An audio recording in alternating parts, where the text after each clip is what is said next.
আসসালামু আলাইকুম রহমতুল্লাহ। প্রিয় দর্শক, কেমন আছেন? আশা করি ভালো আছেন। প্রিয় দর্শক, 1 থেকে 12তম নিবন্ধনধারীদের নিয়ে যে পরিকল্পনা এনটিআরসি এর, প্রিয় দর্শক, এনটিআরসি এর সর্বশেষ তথ্য পেতে হলে অবশ্যই আমাদের চ্যানেলটি সাবস্ক্রাইব করে রাখবেন।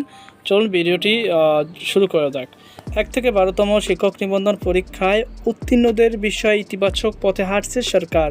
এই নিবন্ধনধারীদের মধ্যে নিয়োগ সুপারিশ না পাওয়া প্রার্থীদের বিষয়ে বেসরকারি শিক্ষক নিবন্ধন ও প্রত্যয়ন কর্তৃপক্ষ এনটিআরসি এর প্রয়োজনীয় ব্যবস্থা গ্রহণ করতে চিঠি দেওয়া হয়েছে। তবে বিপত্তি বেঁধেছে চিঠির ভাষাগত বিষয়গুলো নিয়ে।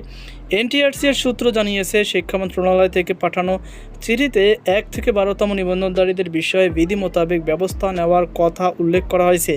এর ফলে বিধির বাইরে গেলে কোনো মতামত বা ব্যবস্থা নিতে পারবে না এনটিআরসি।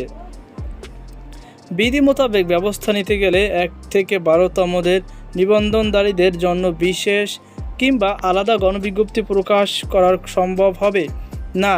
নাম প্রকাশ না করার শর্তে এনটিআরসির এক কর্মকর্তা দ্য ডেইলি ক্যাম্পাসকে বলেন, শিক্ষা মন্ত্রণালয় থেকে পাঠানো চিঠি বিধি মোতাবেক প্রয়োজনীয় ব্যবস্থা নেওয়ার কথা উল্লেখ করা হয়েছে। বেসরকারি শিক্ষক নিয়োগের বিধিতে সনদের মেয়াদ 3 বছর এবং প্রার্থীদের বয়স সর্বোচ্চ 35 বছর উল্লেখ করা হয়েছে। এই বিধি অনুযায়ী 1 থেকে 12তম নিবন্ধনধারীদের নিয়োগ দেওয়া সম্ভব হবে না। এই কর্মকর্তা আরও বলেন, শুধু বিধিই নয়, 1 থেকে 12তম নিবন্ধনধারীদের নিয়োগ দেওয়ার পূর্বে 19টি মামলা নিষ্পত্তি হতে হবে। এই মামলাগুলো এখনও চলমান। মামলা চলমান রেখে প্রার্থীদের নিয়োগ সুপারিশ করা সম্ভব হবে না। জানা গেছে, 1 থেকে 12তম ব্যাচের সকল প্রার্থীগণ নিয়োগের দাবি করে রিট পিটিশন নং 1324/2017 সহ 166টি রিট মামলা দায়ের করেন। রিটের পরিপ্রেক্ষিতে মহামান্য হাইকোর্ট বিভাগ 7টি ডিরেকশন অ্যান্ড গাইডলাইন প্রদান করে। উক্ত ডিরেকশন অ্যান্ড গাইডলাইন আলোকে এমপিও নীতিমালা অতিরিক্ত সুচিত্র মাধ্যমিক 2 অনুযায়ী 35 বছর নির্ধারণ করা হয় এবং এনটিআরসির জাতীয় মেধা তালিকা প্রণয়ন করে, যা ওয়েবসাইটে প্রকাশ করা হয়। এনটিআরসি জানিয়েছে, হাইকোর্ট বিভাগের রায়ের বিরুদ্ধে সিভিল আপিল নম্বর 71/2023 দায়ের করা হয়েছে। ডিরেকশন অ্যান্ড দ্য গাইডলাইন সহ রায় আপিল বিভাগ বাতিল করেন। Writ petition high court review petition দায়ের করেন। সিভিল রিভিউ পিটিশন চলমান রেখেছে এবং এ সংক্রান্ত মেয়াদ ফলাফল প্রকাশের তারিখ হতে 3 বছর বহাল রাখেন।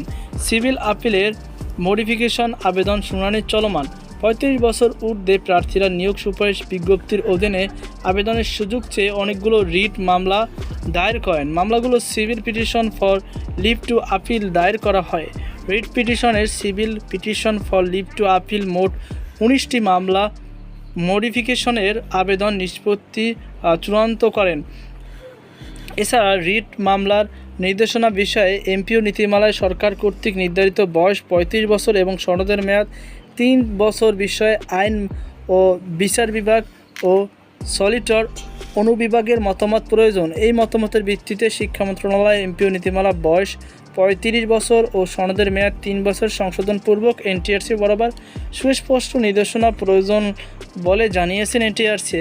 প্রিয় দর্শক, দেখতেই পাচ্ছেন 1 থেকে 12তম নিবন্ধনধারীদের নিয়ে যে জল্পনা কল্পনা সেটি কত গভীরে। এই নিয়ে মামলা রিট চলমান পর্যায়ে রয়েছে। আর এই কারণেই অনেকে অনুমান করতেছে যে 19তম শিক্ষক নিবন্ধন বলেন আর 9ম শিক্ষক নিবন্ধন সার্কুলার বলেন, এটি প্রকাশ করতে দেরি হচ্ছে। যাই হোক, এটি ভিতরের কথা, এটি আসলে কোনো এর পোক্ত কোনো প্রমাণ নেই। এটি জাস্ট কথার কথা, এমন চলতেছে, এমন আলোচনা চলতেছে। যাই হোক, প্রিয় দর্শক, আশা করি আপনারা বুঝতে পেরেছেন। আর এনটিআরসির সকল তথ্য পেতে হলে আবারও বলছি, আমাদের সাথেই থাকুন। আল্লাহ হাফেজ।